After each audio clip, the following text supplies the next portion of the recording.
So guys आज म धेरै दिनपछि घर फर्केँ है। सबैजनामा नमस्ते, वेलकम छ मेरो भिडियोमा। आज म आफ्नो घर फर्केछु धेरै दिनपछि। मेरो घर यस्तो छ है, अगाडिको लुक्स नुहाई गरेँ।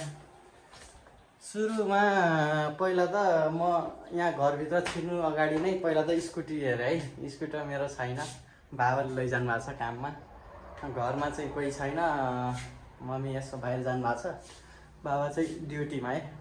नुहाई गरेँ। अनि खानामा के छ हेर्नुपर्दा फ्रिजमा बाबाले मासु ल्याउनु भएको रहेछ, यहाँ हेर्न सक्नुहुन्छ। म जहिले आउँदा यहाँ फ्रिजमा मासु हुन्छ। बाबा एक्लैले फेरि खाने, मम्मीले फेरि खानुहुन्न, मम्मी भेजिटेरियन हो। म पनि पहिला भेजिटेरियन थिएँ, अब 3-4 महिना हुनु लाग्यो मैले फेरि खान लागिसकेँ। अब के गर्नु, अब यस्तै छ स्थिति होइन। यो चाहिँ खसीको मासु हो, सो म खसीको मासु पकाउँछु अनि खान्छु है त। अनि म चाहिँ आज खाना चाहिँ खाएको छैन, लगभग 3 बजिसक्यो। अब त्यस्तै भयो, मैले काम पनि लगभग अब यत्तिकै होल्डमा राखेर आएँ।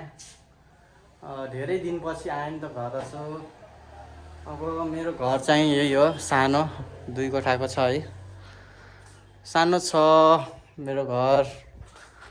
सो म बस्ने चाहिँ रुम यो हो।